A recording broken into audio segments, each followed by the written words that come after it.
Dan insyaallah pada kesempatan malam hari ini seperti biasa setiap hari Sabtu malam Ahad pada maghrib pada minggu pertama insyaallah kita akan lanjutkan kajian kita, kajian ilmu tauhid, ilmu berkaitan dengan keimanan atau keyakinan kita kepada Allah Subhanahu wa taala. Dan kita menggunakan kitab Jauharut Tauhid, yaitu kitab karangan daripada Syekh Ibrahim Al-Laqani. Kita gunakan sarahnya yaitu kitab Tuhfatul Murid karangan daripada Syekh Islam Ibrahim bin Muhammad Al-Baijuri. Maka seperti biasa sebelum kita kaji kajian kita pada kesempatan malam hari ini, mari kita sama-sama baca terlebih dahulu nazam-nazam yang ada di dalam kitab Jauharut Tauhid.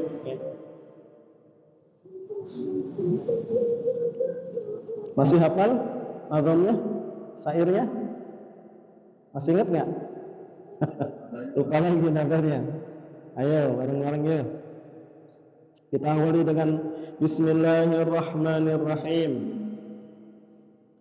Alhamdulillahi ala silatihi thumma salamullahi ma'salatihi ala nabi ja'a bitawhidi wa qad khalat bihi ani tawhidi fa'arshadal khalqa lidinil haqi bisayfihi wa hadihi الحاكم محمد العاقب لرسل ربه وآله وصحبه وحزبه وبعد فالعلم بأصل الدين محتم يحتاج للتبيين لكن لنتفلك لك الإمام فصار فيه الاختصار ملتزم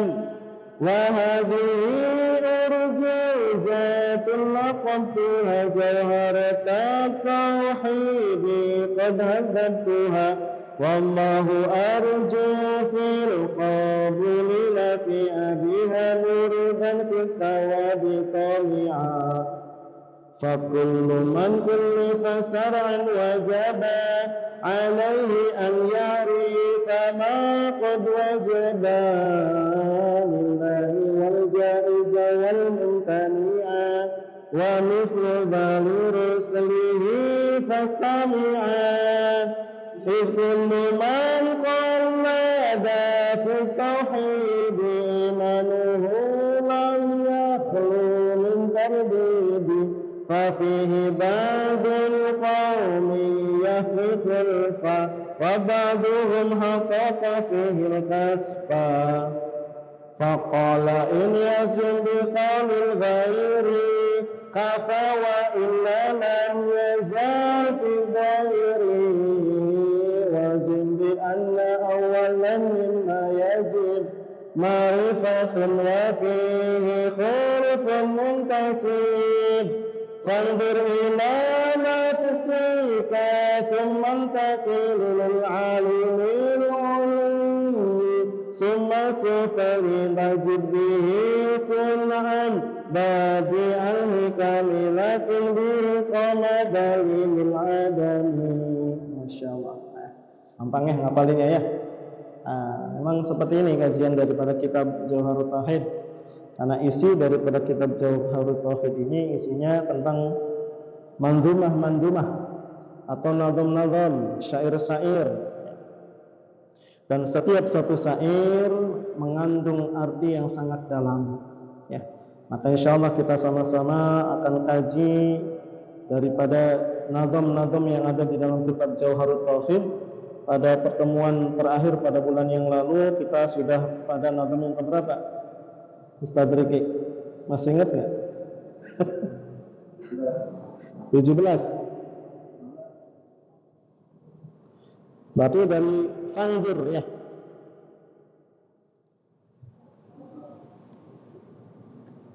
Dari Fangdur ila nafsika thumma takili lil alimil ulwi summa sufli.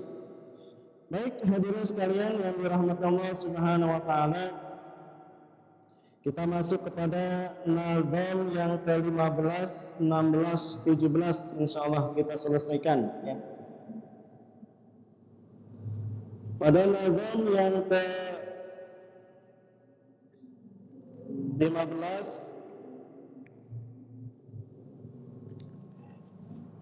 dijelaskan di sini. Kita awali dari yang ke-14. Kita ulangi terlebih dahulu ya. Wahzin bi anna awwala mimma yajib. Wahzin bi anna awwala mimma yajib ma'rifatun wa fihi khulfun muntasib. Di dalam nazam ini wahzin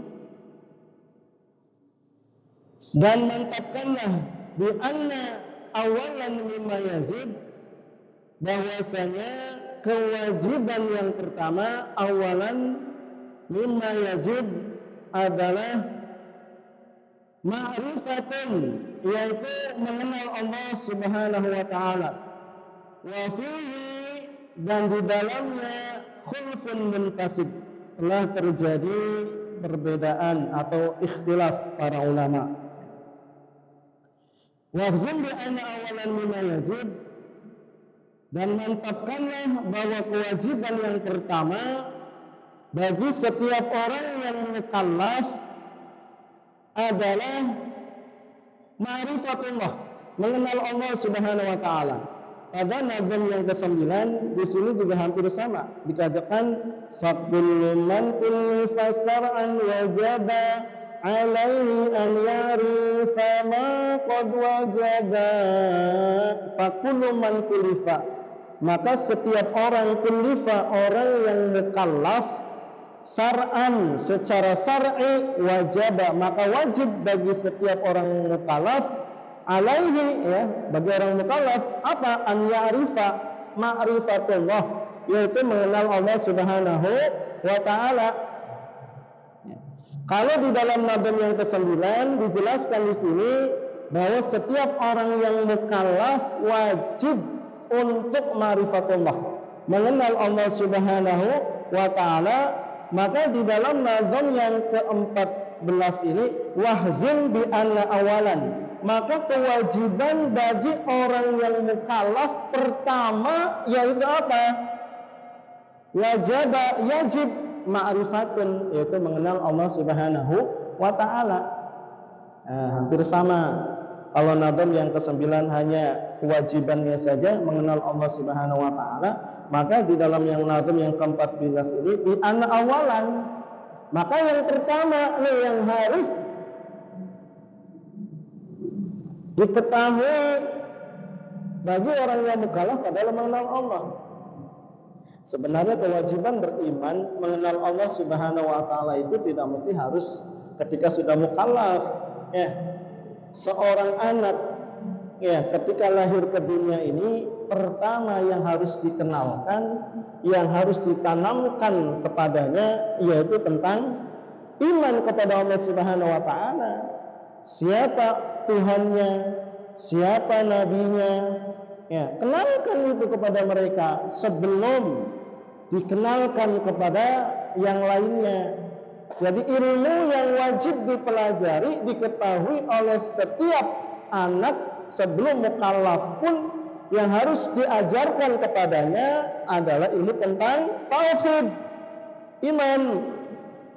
Ya, sebagaimana yang disabdakan oleh baginda Rasulullah sallallahu alaihi wasallam, sesungguhnya innallaha, sesungguhnya Allah Subhanahu wa taala lam yufarrid, tidak pernah mewajibkan, tidak pernah memfardukan afdalu minas sholati wal iman, minal imani was sholah, ya.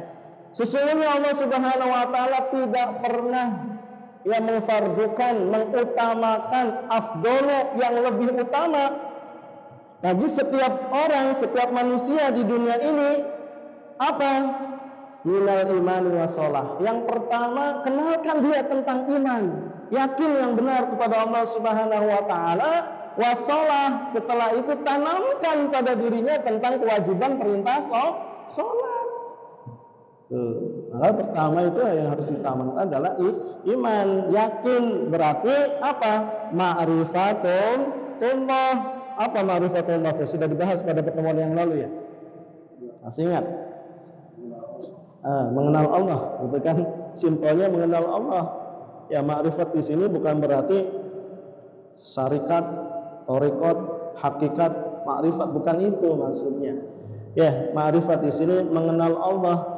Ya, kalau secara bahasa, kalau secara definisinya, ya kita sudah bahas pada pertemuan yang lalu. Apa itu? Al-jazbul mutabiq lil waqi'i an dalilin. Tuh, ma'rifat. Apa sih ma'rifatullah itu? Yaitu al-jazbul mutabiq, mantapnya keyakinan lil waqi'i, yang sesuai dengan kebenaran, andalilin, serta didasarkan dengan dalil. Ya. Jadi beriman kepada Allah, memiliki keyakinan benar kepada Allah itu harus sesuai dengan kebenaran. Nggak bisa kita meyakini Allah secara PDW, nggak bisa. Atau hanya kita meyakini Allah Subhanahu wa taala asal-asalan, nggak bisa. Harus apa? Ya sesuai dengan kebenaran. Ya, maksudnya di sini apa? Sesuai dengan nilai kebenaran itu. Ya. Karena banyak orang yang meyakini tetapi kepada sesuatu yang tidak benar. Benar nggak? Contoh lah, ini contoh aja contoh. Ya. Kita yakin bahwasanya agama Islam ini innad dina indallahil Islam. Kita yakin nih dengan perkara yang ini. Tapi banyak di luar sana orang-orang yang meyakini bahwasanya Allah ada selain Tuhan selain Allah. Contoh, orang Hindu, orang Buddha, orang Kristen, benar nggak? Mereka yakin nggak? Percaya nggak mereka kalau itu Tuhan mereka? Tapi benar nggak? Ini laisa lil waqi'i, tidak sesuai dengan kebenaran. Maka yang dimaksud dengan kebenaran ini apa? Dijelaskan anid dalili, kebenaran yang didasarkan dengan dalil. Baik itu dalilnya dalil secara akli maupun secara nakli, secara akal maupun secara tertulis di dalam Al-Quran dan hadis. Tuh namanya ma'rifat. Mengenal itu seperti itu, ya. Jadi tidak cukup hanya ma'rifat. Kan banyak sekarang orang-orang yang ngaku ma'rifat, tapi ma'rifatnya itu keblinger, ya, tidak sesuai, ya, dengan kebenaran dan tidak didasarkan kepada dalil yang benar, dalil yang dicontohkan oleh baginda Rasulullah, disampaikan oleh baginda Rasulullah, dan dicontohkan juga diamalkan oleh para sahabat, para salafus salih. Itu namanya ma'rifat. Maka dijelaskan di sini ya bahwasannya yang pertama yang harus diketahui bagi setiap orang mukallaf yaitu ma'rifat, mengenal Allah pertama. Meskipun ya sebenarnya kewajiban untuk ma'rifatullah ini berbeda pendapat. Karena ada orang yang beriman kepada Allah, yakin kepada Allah, tapi hanya dengan takrib. Ada nggak? Apa takrib? Kita udah jelasin untuk takrib. Apa itu Ustaz Rugi? Takrib apa tuh? Ya. Mengamalkan sesuatu akan tetapi tidak mengerti dalilnya, tidak tahu dalilnya, itu namanya takrib. Ya, mengikuti pendapat orang lain, ya, tetapi dia tidak paham, tidak tahu tentang dalilnya, itu namanya takrib. Ikut-ikutan lah, simpelnya seperti itu. Ya, di dalam beriman kepada Allah, ya, memang para ulama berbeda pendapat nih berkaitan dengan masalah takrib. Akan tetapi di dalam akidah Ahlus Sunnah wal Jamaah, semua ulama sepakat bahwasanya iman dengan taklid itu diterima oleh Allah Subhanahu wa taala. Iman secara taklid itu diterima dengan syarat dia benar-benar yakin dengan taklid ketaklidannya. Contoh, misalnya Bapak ini beriman kepada Allah, mengikuti pendapat si A, ya. Ditanya, Tuhan Bapak siapa? Allah Subhanahu wa Ta'ala. Apa dalilnya? Dengan adanya alam semesta. Dari mana tahunya? Oh, saya dapat ini, ikut pengajian daripada ustadz ini atau orang ini, atau dikasih tahu, dinasihati sama orang ini, gitu kan. Nah, ini namanya taklid. Yang dia meyakini dengan pendapat orang tadi tentang keimanan kepada Allah Subhanahu wa Ta'ala tersebut. Walaupun dia tidak tahu dalilnya, hukumnya. Suatu ketika orang yang dia taklidi tersebut berubah tuh, nggak istiqomah dia. Apa? Berpaling dari keyakinannya, berubah menjadi apa? Kafir atau musyrik, syirik. Berarti kan nggak istiqomah dengan keyakinannya. Maka orang tersebut tadi yang ikut taklid, kalau dia masih tepat dengan keyakinannya, nah ini yang taklid yang diterima. Tetapi kalau dia berubah ikut-ikutan kepada orang tersebut, maka ini tidak diterima taklidnya. Tuh syaratnya taklid. Makanya bertaklid itu diterima, ya. Tetapi bagi orang-orang yang masih memiliki akal yang sehat, memiliki tubuh yang lengkap sempurna, tidak cacat, ya. Artinya mukallaf, ya. Kemarin mukallaf sudah kita jelaskan. Apa mukallaf? Definisi mukallaf. Ciri-cirinya apa? Ada 4 nih mukallaf ciri-cirinya. Yang pertama, orang tersebut sudah balik. Ya, mukallaf di sini yang dimaksud yaitu orang yang sudah terkena kewajiban untuk apa? Syariat Islam. Contoh nih, adik nih, usianya berapa? Usianya berapa? 10. Ya. 10 tahun sudah balik belum kalau untuk laki-laki? Belum. Ya. Maka belum dikatakan mukallaf, maka belum terkena beban syariat Islam. Ya. Itu. Jadi, kalaupun dia misalnya melakukan suatu kemaksiatan, maka dia nggak dosa. Kenapa? Orang belum mukallaf. Artinya mukallaf kallafa yukallifu. Ya. Beban, sudah belum terkena beban hukum syariat. Apa cirinya? Ada 4. Ingat nggak? Yang pertama, sudah balik. Itu syaratnya mukallaf. Ya, nggak usah dijelasin lagi nih ciri-ciri balik. Ya, udah paham ya Pak ya, balik ya? Udah sampai dari usianya. Ya, kalau untuk laki-laki, perempuan maksimal 15 tahun. 15 tahun belum mimpi, belum haid, maka dikatakan balik tetap itu. Ya. Yang kedua, laki-laki perempuan sudah mimpi basah atau keluar air mani, sperma. Yang ketiga, perempuan haid. Nah, itu orang yang sudah mengalami ini namanya balik. Nah, ini ciri-ciri pertama orang yang mukallaf. Nanti dia sudah katakan mukallaf. Yang kedua, apa ciri mukallaf?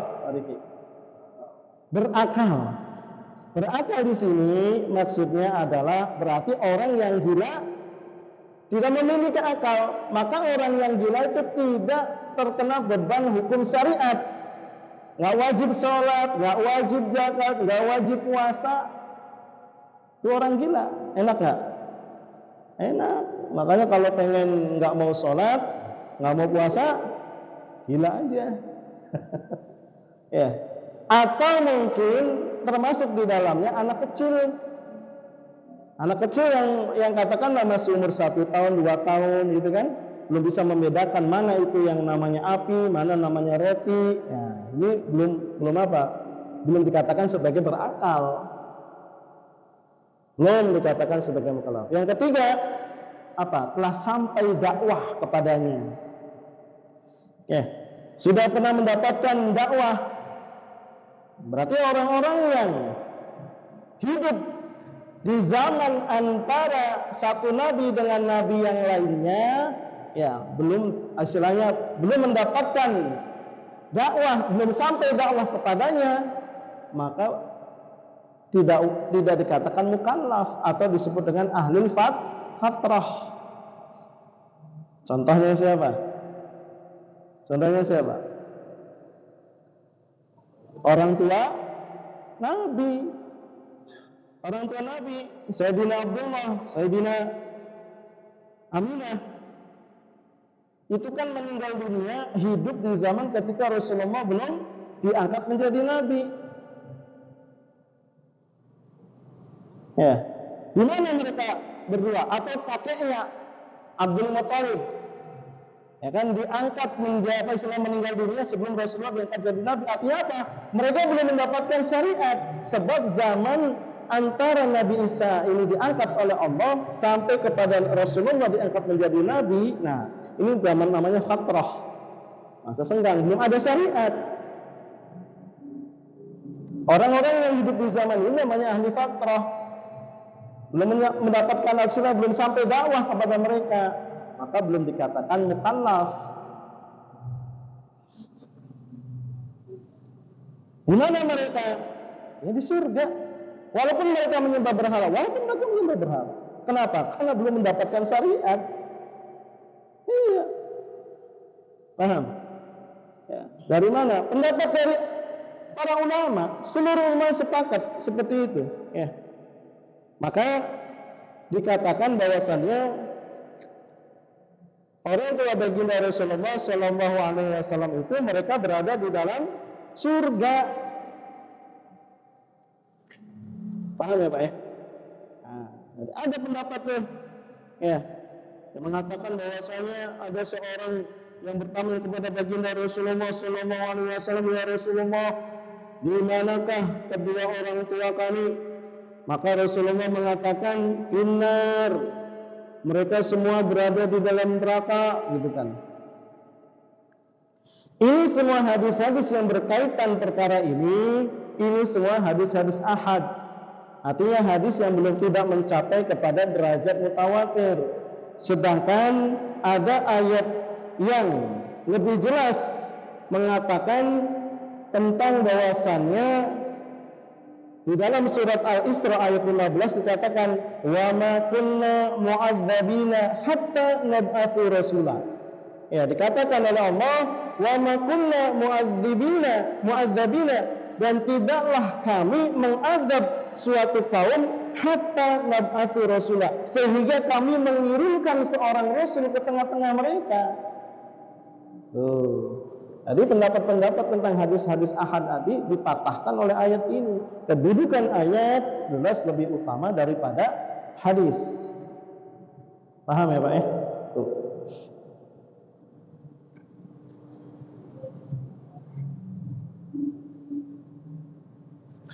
Yang terakhir apa ciri mukallaf? Selamat anggota tubuhnya, artinya tidak cacat. Ya, anggota tubuhnya tidak cacat di sini, artinya dia mampu untuk menerima ilmu syariat. Tapi orang yang tidak mampu, seperti contohnya orang yang buta, tuli, bisu. Artinya di sini dia bisu, dia buta, dia tuli juga. Kalau hanya buta saja, nggak tuli, masih bisa mendengar. Ya. Kalau hanya bisu saja, nggak tuli, nggak buta, masih bisa melihat dengan isyarat. Tetapi kalau dia misalnya ada buta, tuli, kira-kira orang yang buta, tuli, bisa ngomong nggak? Bisa ngomong nggak? Nggak bisa. Orang buta dan tuli ini bisa ngomong nggak? Nggak bisa. Kenapa? Gimana dia bisa mendengar orang tuli? Gimana dia mengetahui tentang isyarat orang dia buta? Maka orang yang anggota tubuhnya tidak selamat dari hal-hal seperti ini, itu tidak mukallaf, nggak wajib dia sholat, Pak. Ya, buta, tuli. Nah, tapi kalau hanya katakanlah misalnya hanya tuli doang atau bisu doang, ya, tapi matanya udah buta, tetap wajib dia mendapatkan syariat.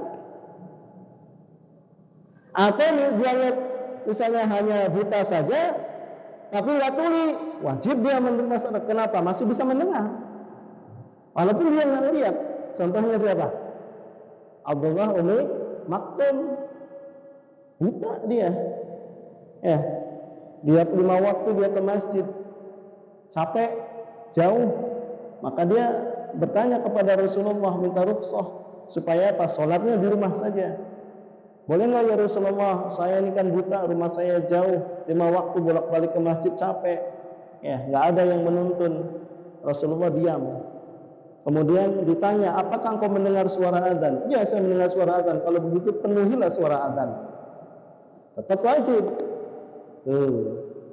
Salat, tetap diperingkat apa istilahnya? Dia diutamakan untuk sholat di masjid. Tapi Umi Maktum itu dia hanya buta saja, tuli nggak? Enggak, bisu nggak? Enggak, karena dia bisa ngomong, mendengar. Nah, itu yang dimaksud tidak selamat anggota tubuhnya. Paham ya Pak ya? Maka orang yang mukallaf, yang tadi yang memiliki ciri-ciri 4 tadi atau salah satunya, wajib baginya untuk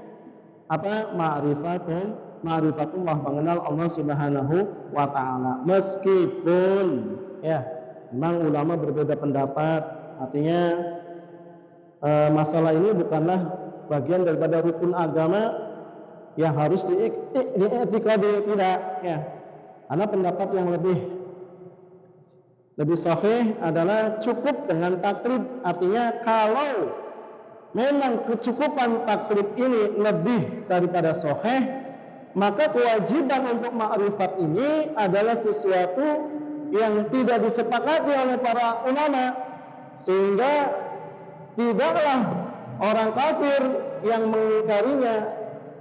Dan kalau orang yang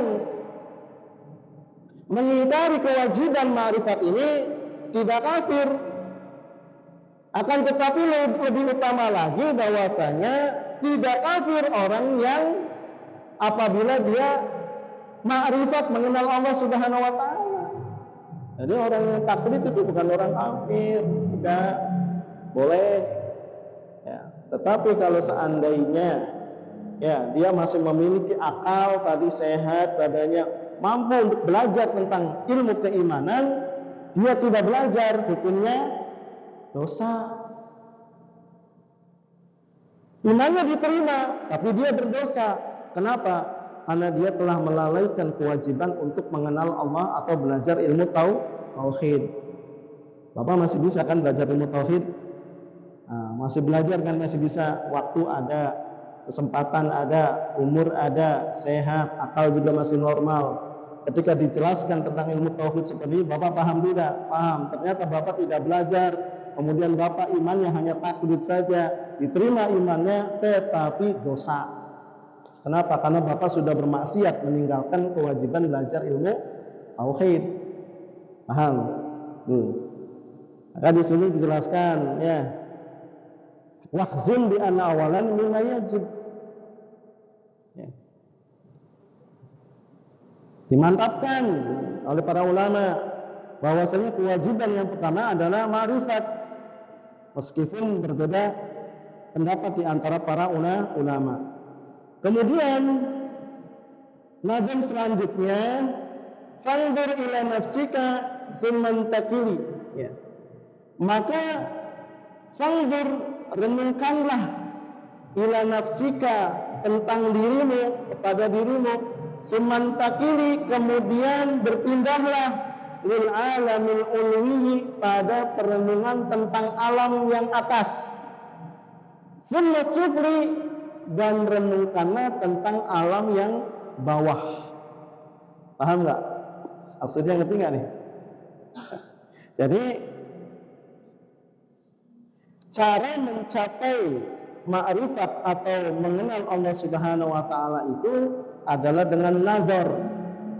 Apa nazar itu? Nazar ini ada 2 artinya. Secara lughat, pertama nazar itu artinya absor, melihat. Dinadar artinya melihat, mendapatkan sesuatu dengan indera penglihatan, namanya nazar. Yang kedua bisa juga al-fikru atau berfikir, yaitu gerakan jiwa pada segala yang difikirkan. Itu nazar artinya. Maka yang dimaksud di sini wang fangdir, maka fikirkanlah, atau bisa juga renungkanlah. Artinya bagaimana kita mengenal Allah Subhanahu wa taala dengan cara menggunakan akal kita.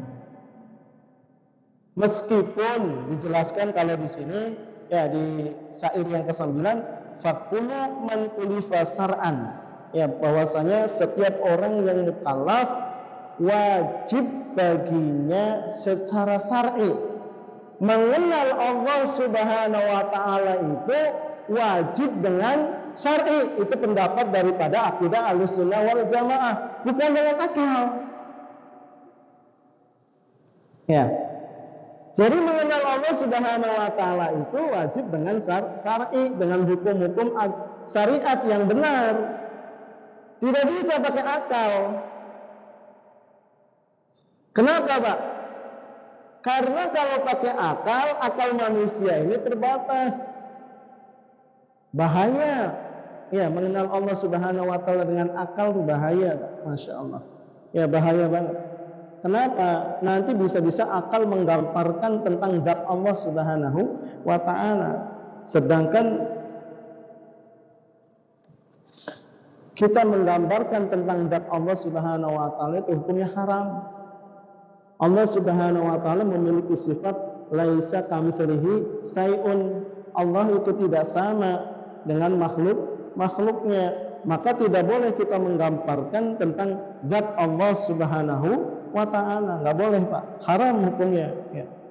Sebab dijelaskan di dalam salah satu hadis baginda Rasulullah sallallahu alaihi wasallam bahwasanya tafakkaru fi khalqi wa la tafakkaru fil khaliqi, pikirkanlah semua tentang ciptaan Allah Subhanahu wa taala, wa la tafakkaru fil khaliqi, dan jangan pikirkan zat yang menciptakan. Jangan pernah memikirkan tentang zat Allah Subhanahu wa taala.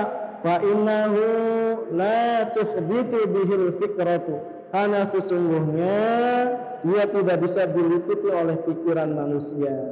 Allah Subhanahu wa taala itu tidak bisa, Pak, dipikirkan dengan zatnya Allah itu tidak bisa, Pak, digambarkan dengan akal. Allah bersinggah sana di arsy, maka seolah-olah Allah Subhanahu wa taala itu duduk di atas arsy. Sekarang duduk itu sifat Allah atau sifat makhluk? Makhluk. Nggak boleh kita menggambarkan Allah duduk. Kenapa? Laisa kamitslihi syai'un. Nggak boleh. Ya. Memahaminya dengan cara seperti itu. Ya. Meskipun katakan istilahnya orang-orang yang wajib bagi kita nih, mukallaf ini ma'rifatullah, ya, fandur, pikirkanlah, tetapi yang utama yaitu secara syar'i. Syar'i di sini dalam konteks garis bawah ini yaitu sesuai dengan akal kita. Paham? Berbeda dengan pemahaman Mu'tazilah. Kalau Mu'tazilah mereka wajib mengenal Allah Subhanahu wa taala itu dengan akal. Makanya banyak yang keblinger orang-orang Mu'tazilah. Ya, orang-orang Mu'tazilah begitu. Apa? Memahami Allah itu harus dengan akal, bukan dengan syar'i. Kalau akidah Ahlussunnah wal Jamaah wajib mengenal Allah itu syar'an wajaba. Wajib mengenal Allah itu mengenal Allah itu dengan syar'i, apa istilahnya, juga tidak berlawanan dengan akal. Jadi kedepankan dulu secara syar'inya. Paham ya, Pak ya? Fandur, maka yang dimaksud di sini fandur itu maka fikirkanlah, renungkanlah ila nafsika. Jadi kalau kita ingin mengenal Allah Subhanahu wa taala, ma'rifatullah, enggak usah jauh-jauh, Pak. Nggak usah jauh-jauh kita pengen mengenal Allah Subhanahu wa taala itu dari mana? Ila nafsika, pikirkan tentang diri kalian. Yang terdekat dulu, ya, yang layak dipikirkan adalah diri sendiri. Kita sebagai manusia dulunya nggak ada, kemudian menjadi ada. Maka adanya kita pada hakikatnya ke dunia ini bukan karena ada, tetapi diadakan. Adanya manusia ini berarti diadakan. Siapa yang mengadakan? Allah. Ya kan? Termasuk pun orang tua kita. Siapa yang mengadakan orang tua kita? Allah. Karena pada hakikatnya orang tua kita juga diadakan. Dulunya nggak ada. Paham ya? Termasuk pun Nabi Adam, Siti Hawa. Dulu nggak ada, kemudian menjadi ada. Berarti adanya Nabi Adam dan Siti Hawa itu baru. Baru itu sifatnya makhluk, bukan sifat Allah. Ya. Tuh, dari situ penciptaan. Kemudian dari diri kita, manusia penciptaan, bahwa dalam diri manusia ada namanya jasad, ada namanya ruh, dan hanya Allah Subhanahu wa taala yang tahu tentang jasad manusia. Jasad manusia terdiri dari kepala, badan, kaki, mata, telinga, hidung, tangan, kromosom, semuanya. Ya. Ini kan ada yang menciptakan semuanya. Siapa yang menciptakan? Allah. Ruh, ya, yang gaib yang ada pada diri kita. Ya, manusia dikatakan manusia, kenapa? Karena ada ruh. Ya kan? Kalau manusia nggak ada ruhnya, apa namanya? Mayat, udah. Mayat, mati. Nah, siapa yang menciptakan ruh? Allah Subhanahu wa taala. Maka dijelaskan di sini, fangdur ila nafsika. Kenali dirimu. Belum lagi berkaitan kita dengan nasib, takdir yang menimpa pada diri kita. Siapa yang menggerakkan kita? Siapa yang menentukan takdir kita, hidup kita, jalan hidup kita? Ketika kita memiliki cita-cita, ketika kita memiliki keinginan yang sangat kuat, kemudian keinginan tersebut tidak bisa kita dapatkan, maka kita akan merasakan ada kekuatan yang menghalangi keinginan-keinginan kita tersebut. Itu kekuatan siapa? Kekuatan siapa? Allah Subhanahu wa taala. Kenapa? Artinya kita merasakan bahwasanya ada yang mengatur hidup kita, ada yang menetapkan hidup kita, ada yang telah menetapkan tentang takdir hidup kita.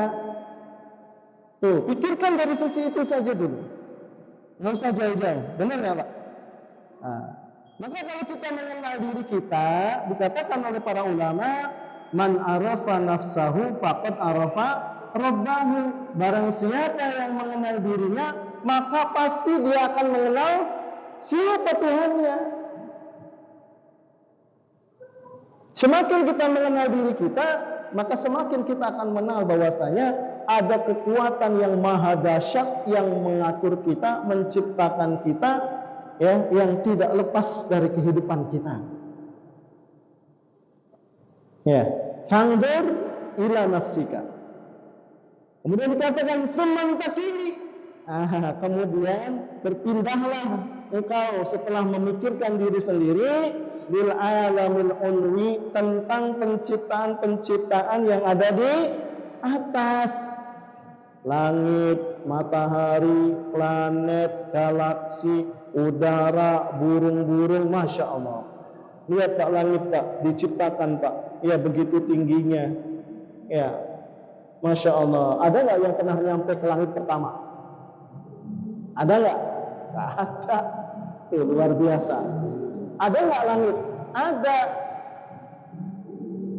Nyampe nggak akal kita ke langit? Nyampe. Berarti siapa yang menciptakan?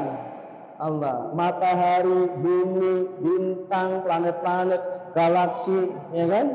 Pusat tata surya, matahari, ya planet-planet mengitari matahari, disesuaikan dengan garis edarnya, tidak keluar daripada garis edarnya. Berarti ada yang mengatur ini garis edarnya. Siapa yang mengatur?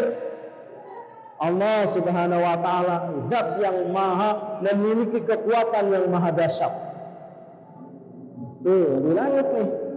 Awan-awan ya yang misalnya berpindah satu tempat ke tempat yang lain, kemudian dia membawa air bertumpuk menjadi hujan. Siapa itu yang menentukan itu semua? Allah Subhanahu wa taala. Semantakini lil alamil ummi. Pikirkan tuh yang ada di langit, yang di atas kita tuh dipikirin tuh. Semakin kita berpikir, maka para ilmuwan itu, ya pada ujungnya, pada puncaknya, maka dia akan mengenal zat yang maha khalik, maha pencipta. Sebab segala sesuatu yang ada di dunia ini tidak mungkin Pak ada dengan sendirinya. Itu puncaknya para ilmuwan itu. Semakin dia mengenal atau memahami tentang hakikat penciptaan yang ada di dunia ini, maka semakin dia mengenal bahwasanya ada yang zat yang maha pencipta. Itu para ilmuwan seperti itu sebenarnya. Itu yang di langit. Dijelaskan lagi, summa sifri, sudah kau kenal dirimu, sudah kau pikirkan tentang ada yang di atas. Summa sifri, kemudian berpalinglah engkau dan lihatkan, pikirkanlah yang ada di bawah. Ada bumi, segala sesuatu yang ada di dalamnya, ada minyak, ada belerang, ada apa lagi? Pasir, ada apa lagi? Emas, intan yang ada di dalamnya. Itu dari mana adanya? Siapa yang, kenapa bisa ada? Berarti ada yang mengadakan. Siapa yang mengadakan itu semua? Allah Subhanahu wa ta'ala. Masya Allah. Maka wa fi anfusikum afala tubsirun. Maka di dalam dirimu, ya, perhatikanlah, pikirkan tuh dirimu sendiri. Di dalam Al-Quran tuh seperti itu Allah Subhanahu wa ta'ala memerintahkan kepada kita. Inna fi khalqis samawati wal ard. Kalau dalil naklinya, ya. Sesungguhnya fi khalqis samawati wal ard, di dalam penciptaan langit dan bumi. Ada tuh bagi tanda-tanda kekuasaan Allah Subhanahu wa taala bagi orang yang mau berpikir. Masya Allah. Nah, yang ke berapa nih? Yang ke-15. Tajib bilisu'an badi al-hikami. Maka engkau akan menemukan tajib, maka engkau akan menemukan bihi, di dalam penciptaan diri makhluk yang ada di atas, makhluk yang ada di bawah, sun'an badi al-hikami. Apa itu penciptaan yang penuh dengan keindahan, penuh dengan hikmah, al-hikmah. Kalau kita pikirkan, ya, tajib, maka engkau akan mendapatkan kalau kita pikirkan kesemuanya tadi itu. Ya. Apa itu? Penuh dengan keindahan dan hikmah. Lakin bihi qoma dalilun adami, akan tetapi dengannya telah tegak dalil tentang ketiadaan sebelum mereka nampak oleh kita semua. Bahwasanya dulu mereka tidak ada, kemudian ada yang mengadakan. Siapa itu yang mengadakan? Adakah kekuatan yang maha dahsyat yang bisa mengadakan seluruh penciptaan alam raya ini, termasuk pun diri kita? Maka semakin kita pikirkan fangdur, semakin kita memahami, meyakini bahwasanya ada yang namanya zat yang maha khalik, zat yang maha malik, zat yang maha razik. Siapa dia? Allah Subhanahu wa ta'ala. Tuh yang disebut dengan apa? Ma'rifatullah. Ma'rifatullah, apa itu? Tadi yang dikatakan dalam ma'rifatullah itu al-jazmul mutabiq lil waqi'i andalilin. Ya. Apa itu? Keyakinan yang mantap yang ada di dalam hati sesuai dengan kebenaran an dalilin, dan sesuai dengan dalil. Semakin kita memikirkannya, maka semakin kita ma'rifatullah, mengenal Allah Subhanahu wa ta'ala. Paham? Masya Allah. Simple nih ini syairnya, tapi pemahamannya, kandungannya sangat dalam. Masya Allah.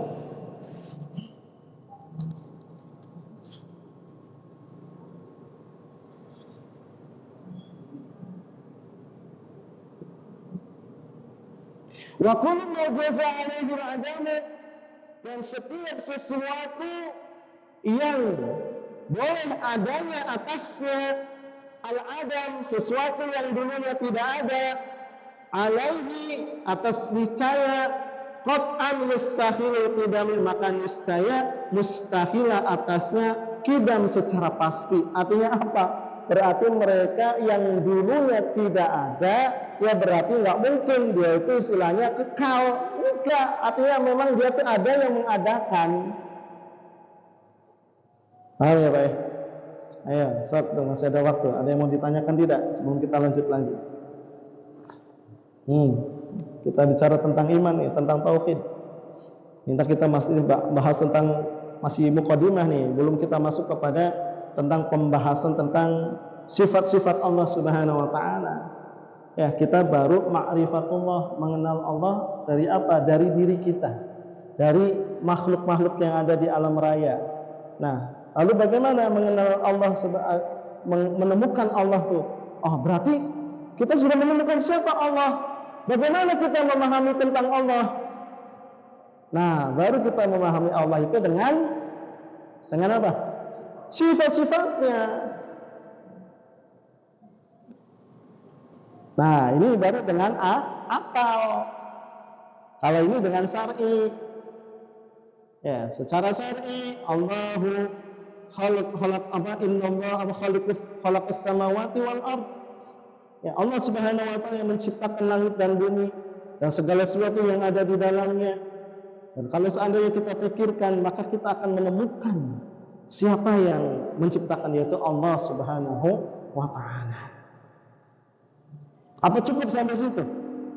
Tidak, kita harus memahami tentang apa? Oh, berarti ada Allah. Allah itu seperti apa? Dari mana kita mengenal Allah Subhanahu wa ta'ala? Bapak mengenal Ustaz Riki. Dari mana Bapak mengenal Ustaz Riki? Gimana cara mengenalinya? Bagaimana Pak mengenal Ustaz Riki caranya? Dari sifat-sifat yang ada pada Ustaz Riki. Nah, nanti kita akan bahas dari apa? Dari sifat-sifat Allah Subhanahu wa ta'ala secara akli. Nah, tadi kita memahaminya secara syar'i yang disesuaikan dengan akal kita.